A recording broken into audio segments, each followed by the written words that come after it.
Kembali bersama kita, For Talk Stick.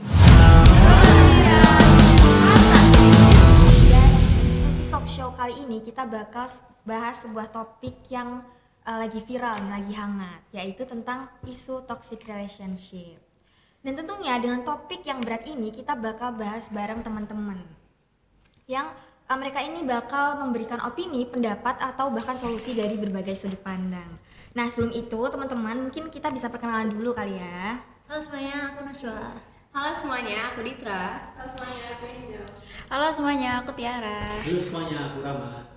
Halo semuanya, dan aku Jihan. Selanjutnya kita langsung aja ke pembahasan tentang isu toxic relationship ya. Jadi mungkin sebenarnya teman-teman juga udah pada tahu ya kalau akhir-akhir itu ada isu yang main viral di media sosial, yaitu tepatnya di platform Threads. Jadi intinya tuh ada seorang mahasiswi dari kampus ternama yang dikenal pendiam dan sukar bergaul. Tiba-tiba si mahasiswi ini memposting kode SOS dan bercerita bahwa dirinya sedang menjalin hubungan romantis atau pacaran. Nah, hubungan ini bermula sejak ia masuk kuliah dan ini adalah kali pertama si mahasiswi menjalin hubungan romantis. Karena dulunya ia adalah anak pesantren. Namun seiring berjalannya waktu, setelah menjalani hubungan tersebut, pacarnya ini sering meminta untuk dibilakan barang.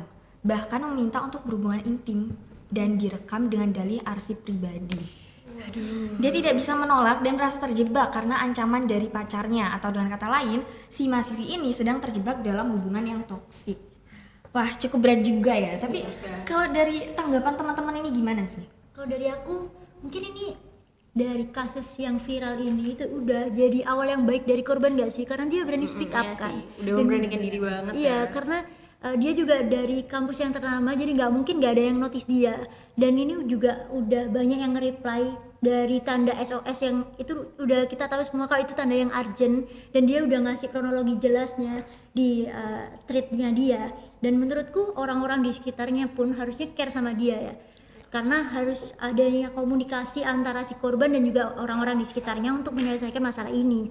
Dan lagi di sini tuh kalau di komunikasi itu ada kooperatif prinsipal, yang mana dalam komunikasi untuk saling memahami satu sama lain, mereka itu harus memberikan informasi yang jelas, yang akuratnya kayak gimana. Jadi si korban udah memberikan informasi secara detail nih kalau dia itu lagi mengalami kayak gini, kapan dia mengalami ini, dan juga berapa kali yang ternyata dia diperlakukan seperti ini. Dan juga dari teman-teman yang ada di sekitarnya pun harusnya memberikan solusi yang efektif, nggak yang mencela-mencela lah ya istilahnya. Dan juga dia harus punya sikap yang relevan, dia yang kasih solusi yang sesuai sama konteks dia di sini, nggak yang bisa membantu gitu ya. nggak yang tiba-tiba malah adu nasib atau gimana, itu kan makin bikin rumit gitu kan, nggak yang menyelesaikan masalah ini. Menurutku kayak gitu. Jadi pokoknya tuh harus akurat, harus relevan gitu ya. Tapi mirisnya, aku tuh sempat riset dan baca berita bahwa dari catatan tahunan Komisi Nasional Anti Kekerasan Terhadap Perempuan tahun 2019, dari 13.568 kasus kekerasan yang tercatat, 71% kasus berada di ranah privat, dan total dari kasus tersebut, jumlah kekerasan dalam pacaran itu mencapai 2073 kasus. Wah, Banyak banget kan, miris ya ampun. Miris banget sih. Nah, terus aku jadi ingat kalau di komunikasi antar persona kita itu juga mengenal teori communication in the life cycle of relationship. Nah, di teori itu kan ada istilah self disclosure and privacy in relationship. Jadi self disclosure itu kayak dapat diilustrasikan seperti bawang. Jadi kayak kita berbagi tingkat informasi dari yang permukaan banget, dari yang dangkal banget sampai ke yang personal banget. Terus kalau yang privacy itu adalah sebuah hak di mana setiap orang tuh punya hak, punya kebebasan untuk melindungi hal-hal yang bersifat personal. Dan berdasarkan pemahamanku, kalau dikaitkan dengan isu ini, si mahasiswa ini kan dikenal sebagai pribadi yang pendiam dan sukar bergaul. Otomatis dia nggak punya siapa-siapa dong. Betul. Nah, maka dari itu dia tuh hanya bisa merasa aman dan nyaman kalau self disclosure atau mengungkapkan diri ke pacarnya ini. Iya, karena benar. Karena dia tuh merasa nggak punya siapa-siapa lagi selain pacarnya. Dan sampai merelakan hal privasinya itu dengan mengiyakan ajakan berhubungan intim, bahkan sampai direkam. Terus kalau dari POV si laki-lakinya itu dia berhasil menerapkan coercive power, di mana dia tuh bisa memanipulasi si perempuan ini secara fisik maupun psikologi, sampai ya perempuannya ini tuh rasanya nggak bisa ngapa-ngapain lagi selain iya aja Terima gitu. aja Iya gitu bener. ya. Kayak kontrol gitu ada di sini ya. Iya bener. Ya sih, apalagi yang seperti yang kita tahu kalau latar belakang ceweknya ini dari pesantren gitu kan, pasti kehidupan sosial dia itu berbeda sama mahasiswa atau anak-anak yang emang kuliah di kehidupan negeri atau kayak emang udah di kota seperti biasanya kayak gitu kan. Mungkin ke si cowoknya ini pasti kayak kehidupannya emang udah modern, emang ke arah kota dan ke barat-baratan, yang dimana iya beda banget gitu kan. Pasti si ceweknya juga kayak aduh aku harus ngikutin cowokku, aku kan kehidupan sosialku berbeda gitu kan. Nah apalagi masalah si ceweknya ini kayak dalam hubungan mereka nih interpersonal konfliknya nih berdasarkan value gitu kan ya, value dari si ceweknya ini dari anak pesantren yang moralnya itu kayak agamis sesuai aturan agama gitu-gitu kan, sedangkan cowoknya yang pasti kota dan kayak ya udah kayak berhubungan intim padahal masih pacaran gitu kan. Dan gak cuma berdasarkan value konflik aja tapi juga meta konflik di mana mereka ini mencapai ketidaksepakatan dalam berhubungan gitu kan, dimana cowoknya maunya dibeliin barang, berhubungan intim sampai direkam, padahal si cewek ini sebenarnya nggak setuju gitu sama sikap cowoknya. Tapi permasalahannya si cewek ini menyelesaikan permasalahan itu dengan accommodating, dimana dia kayak aduh aku nggak mau ribut, aku mau kayak ya udah damai-damai aja, aku perlu pacarku jadi kayak aku turutin aja kemauannya dia, Pokoknya aku kayak itu gitu. Iya jadi kayak ya udahlah nggak apa-apa, aku nggak masalah gitu.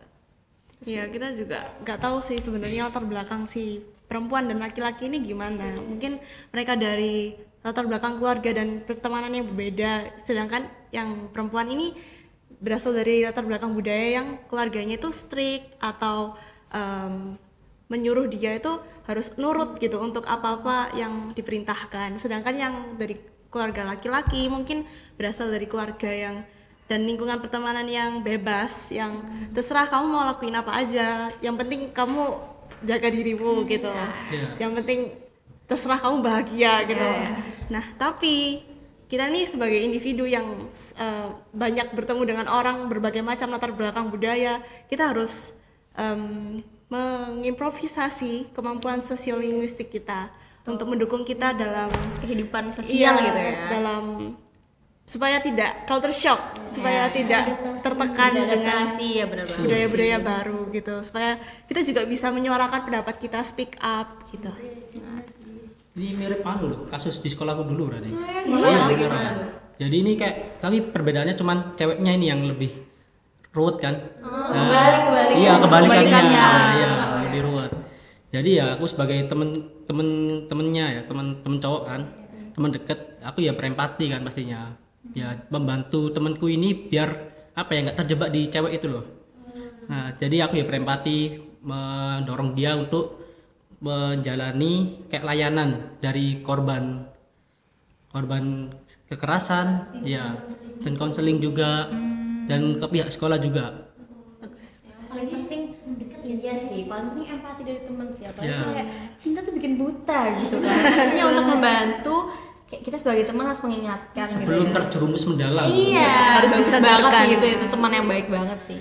Nah, sebenarnya ketika kita dihadapkan oleh kejadian yang sama, selain kita meminta bantuan dari eksternal, sebenarnya langkah pertama yang bisa kita lakukan itu adalah langkah awal banget nih, adalah assertive message, yaitu kemampuan kita untuk menyampaikan pesan secara tegas. Jadi ada 3 langkah step-step yang bisa kita lakukan untuk menerapkan assertive message ini. Yang pertama yaitu kita menolak permintaan. Jadi ketika kita tahu bahwa wah ternyata ini warning sign banget, kayak permintaannya ini kok aku nggak nyaman gitu, kita tuh harus berani untuk menolak permintaan tersebut gitu.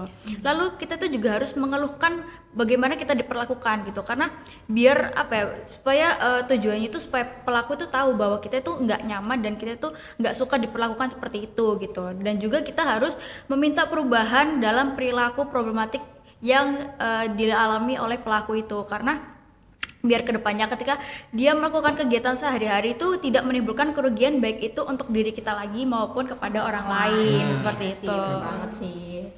Bener-bener. Dan ya perbedaan antar agama tadi ya, cowoknya tuh udah terlanjur terjerumus di pergaulan bebas, terus ceweknya juga anak pesantren jadi gampang terpengaruh juga gitu kan. Oke, jadi gitu ya guys pandangan dari teman-teman. Yang pertama itu pokoknya kita harus berempati, terus kita juga harus berkomunikasi dengan baik untuk bisa mendapatkan informasi dan memberi solusi yang tepat. Dan yang penting, paling penting nih, yang krusial banget, kita tuh juga harus memberi support ke korban. Betul banget.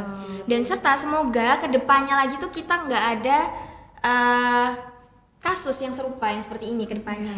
Harus dihindari ya. Benar-benar. Semoga orang-orang bisa ya kalau ada di dalam toxic relationship harus langsung keluar kabur. Benar-benar. Mulai mencari cowok yang green flag. Betul banget. Green forest. Bisa green forest ya, bener green forest. Say no to toxic relationship. Betul banget. Sekian pembahasan kita tentang toxic relationship. Sampai jumpa di For Talk Stick selanjutnya. Bye bye.